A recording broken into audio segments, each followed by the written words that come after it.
All right, we have a couple antenna. Well, we have one antenna and one amplifier. So this is an antenna. This is from the company ANTOP, and they have sent me antennas before to evaluate. I do a tear down of the antenna, look at its design, see how it's constructed and everything, and then if we can make a measurement, we'll do that. This one is paper thin, so this one's interesting. It's a real thin antenna. Of course, antennas can just be length of wire, right? So they've made this one thin, so it will be interesting to see what type of construction. Is it all just stamped metal, or is it a PC board, or something like that? Take a look at that. The other product they sent me was this amplifier. So it's a 20 dB amplifier. It's in a nice waterproof container because you want the amplifier right next to the antenna. In order to minimize the amount of noise in the system, you want to amplify things as quickly as you can. Otherwise, you just introduce more noise into the system. So if you're going to put a preamplifier on your antenna, it needs to be right next to the antenna. So this one is designed to support other makers, right? So if you already have an antenna and you just want to add an amplifier to it, you can buy this thing and hook it up. So we'll be testing that. But let's open this one up because it seems to be very interesting. It is, let's see, maybe we should read some of the stuff here first. They've been around since 1980 designing things. It says designed and engineered in the USA. It's a Chinese company though. Let's see here. It has its own amplifier. We've taken a look at their amplifiers before. This one does VHF and UHF, and I believe it has a trap in it for killing cellular. Yeah, it has a 5G cellular filter. So we saw a little PC board that was actually a notch filter that kills frequencies that you don't want to put into your antenna or into your television set. So it has a trap for those. Okay, what do we get? We get a cord. We get a wall wart to power the amplifier. So the amplifier, this plugs into the amplifier. So there's a preamp that you can bypass or not. 75 ohm system. It's got some mounting things. Yeah, let's take a look at the antenna. Yeah, it is paper thin. Wow, it's real flexy.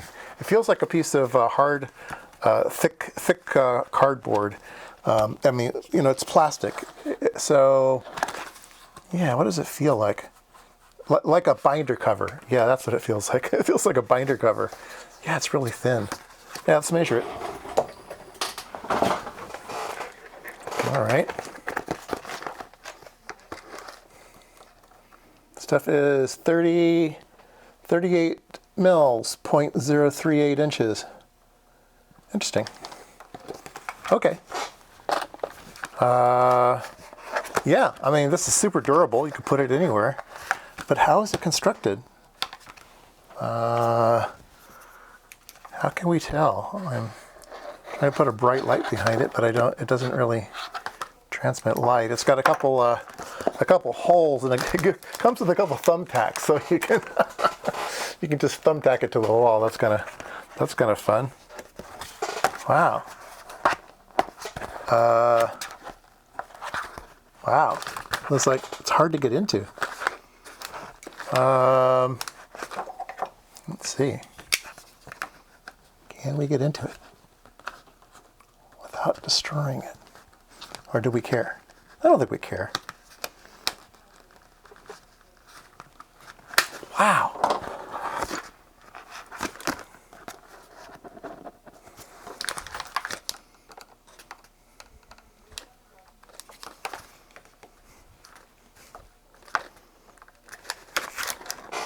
Okay, give me a second. Let me see if I can open this thing up.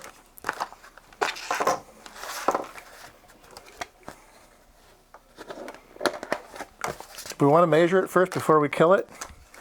Probably should, huh? All right, let's measure it first and then we'll kill it. Figure out how this thing's constructed.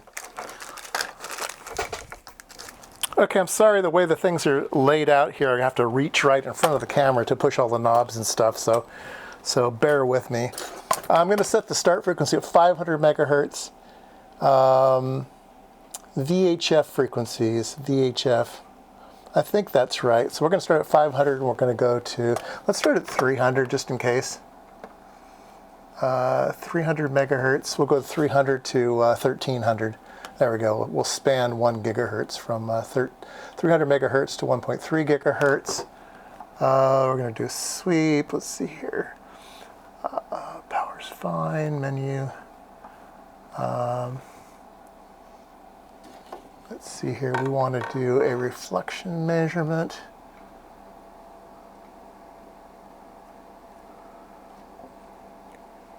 All right, and let's take a look at log mag. Can we tell anything from this? It's very broadband. So we're measuring a 75 ohm antenna and a 75 ohm antenna with a 50 ohm system. So it'd be nice if I did this more correctly, but this should give us some idea. And then we will turn on the amplifier, and it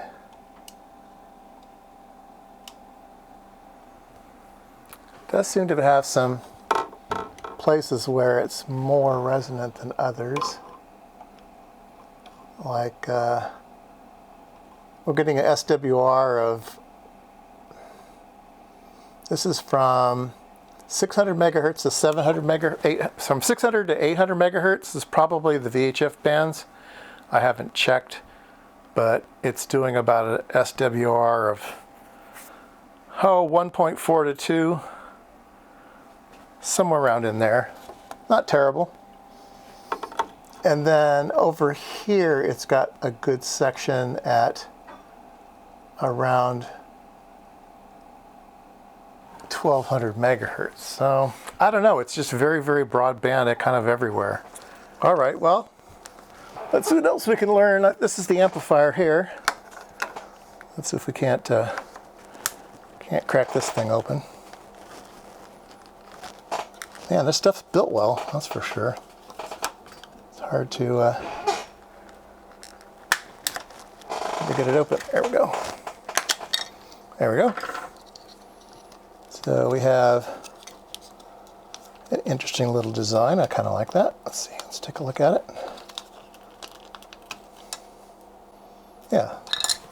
Let me fiddle with the camera a bit.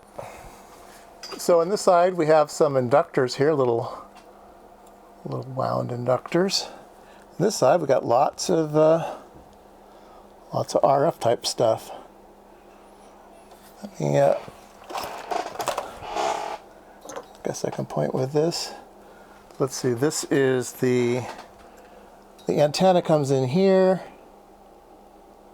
and it goes into a section here. There's a couple transistors, and right in the middle there looks like maybe a 4-pin device and then a couple extra. So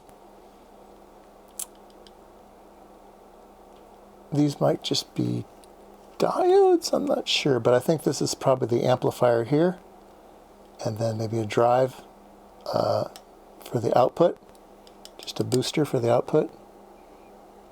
I don't know, but it's quite complicated. Can you see that?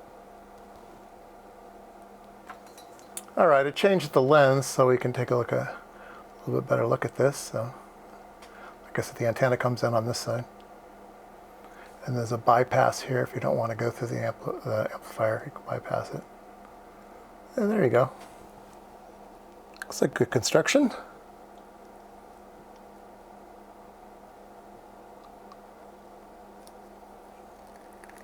There's those inductors. So the inductors are going in this section here, so it's obviously a filter, a pi filter on the output to kill things. I don't know if that's a notch filter for that. I don't think so. I think it's probably just a low pass filter. I think we'll find the notch filter maybe someplace else. All right, I was able to get this little plastic piece off. Boy, it was really stuck on there. So the cable comes into the antenna and screws down. Can't, and there's a little capacitor across it. That's kind of interesting. Yeah, this is just going to spin on me now. Doesn't really matter. We'll kind of try to peel this apart. But the shield to the center has this, I think that's a 1 picofarad. Just has a 1 written on it.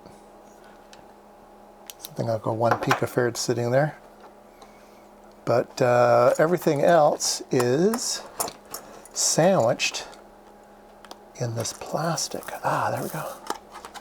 Ah, yeah, perfect. Good. Oh, neat. There we go. That's what we want to see. Let's change the camera here. I can do some proper destruction.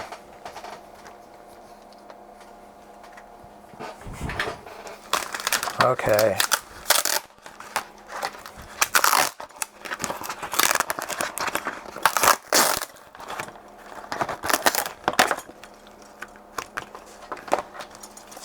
All right. There you go. This is the proper antenna design. So, comes in here and there's these 2 loading paths here. This is probably just some loading to make the match for the antenna correctly, and then it comes down, so it goes from unbalanced into balanced. So this is now balanced. It's coming down, and it's going to be a right half and a left half for the antenna. Now the antenna goes all the way around, so it's going to come down. Part of it's going to go around and come back, so there's a big loop here, okay, and then there's some little sub loops in here, and then it's going to come up here, and there's a folded antenna here. So it comes in, it folds. So there's all kinds of multiple lengths and angles, and there's rhomboids, and there's loops, and yeah, very interesting antenna design. So obviously they've been busy with their CAD models. You're not just going to think of this. You're going to spend hours on the CAD models and figure out, okay, we're going to do this and this and this. What if we put in these? You know, what if we increase the surface area over here? Would that help us out? And then how do we match it? Maybe we need to put some taps in here in order to make it match correctly. And then this folded part, we see a lot of that in their other designs, as they have a lot of folded pieces of their antenna to help out. So yeah, there you go. Can you figure out which one's the UHF and which one's the EHF? Yeah, it's very difficult in this design. Yeah, I thought you'd like to see that. I know I did. And yeah, like I said, it looks like it's constructed really, really well. I don't know how they would, I guess they just have this as an applique. They probably have this already stamped out and they just apply it and or cut it out. I don't know if they have one of those CNC routers with a blade in it and they just cut it out of a sheet. I don't really know. And they just sandwich it together with sticky. Anyway, there you go. That's the antenna. Hope you enjoyed that.